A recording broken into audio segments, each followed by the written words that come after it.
Hello students, I am from Subodh Anglo Oriental school Deogarh. और last class में हमने class 8th की पोएम द लास्ट बागिन के कुछ 2 स्टेंजा पढ़ लिए थे।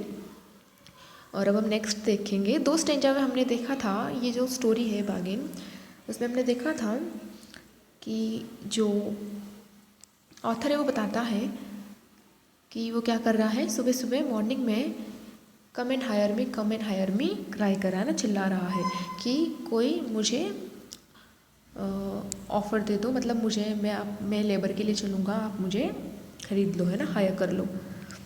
लेकिन फिर क्या होता है, सबसे पहले कौन उसे हायर करने के लिए बोलता है? किंग बोलता है कि मैं तुम्हें हायर करूँगा अपने पावर के साथ। लेकिन वो रिफ्यूज़ कर लेता है, उसे वो इंसल्टिंग लगता है, वो पैसे के लिए या पावर से हायर होना नहीं चाहता है और वो वहाँ से चला जाता है। फिर पूरे दिन धूप में भटकने के बाद उसे एक ओल्ड मैन होता है, वो बोलता है कि मैं तुम्हें हायर कर लूँगा अपने पैसों से, अपनी मनी से। उसके पास क्या होता है?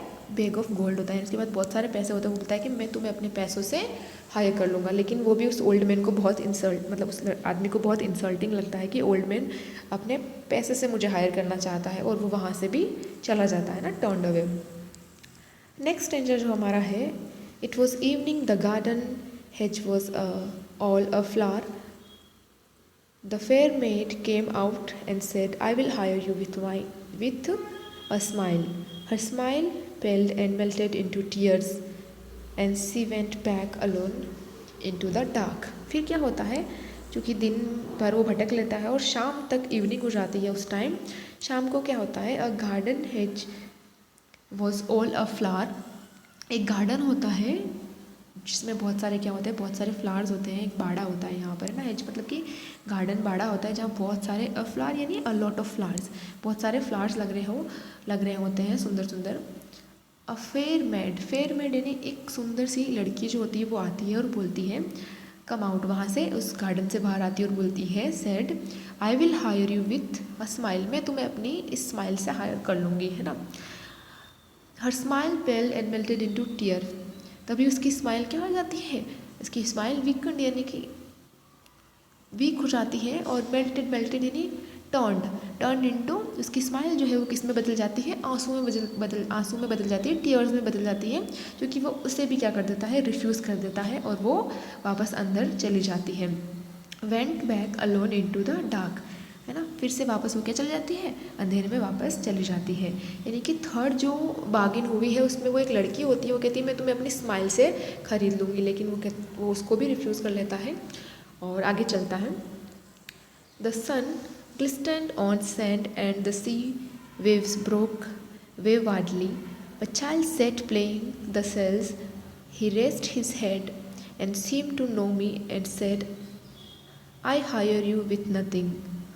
From henceforward, that bargain struck in child's play made me a free man. तो लास्ट बार्गिंग जो हम क्वेश्चन के स्टार्टिंग में एक क्वेश्चन किया था कि उसकी बेस्ट बार्गिंग क्या थी, तो ये लास्ट हम उस पर आ गए हैं। कंक्लूडिंग जो स्टेंजा है, निष्कर्ष निकलने वाला है इस पोएम का।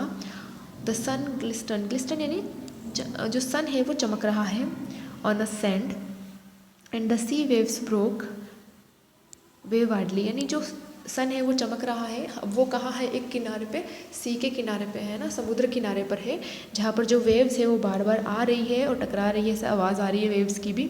तो इस तरीके से वहाँ पर वो बता रहा है कि एटमॉस्फेयर कैसा है, सीन कहाँ कैसा है। और वहाँ पर क्या है, a child sat playing with shells, और वहाँ पर एक छोटा सा बच्चा जो है वो क्या कर रहा है, खेल रहा है। सेल्स क्या होते हैं, outer cover of sea animals की जो आउटर कवर्स होते हैं, आपने देखे होंगे, छोटे छोटे सेल्स आते हैं वाइट कलर के, तो वो उन सेल से और वहाँ जो मिट्टी है सैंड से वो खेल रहा है वहाँ पर।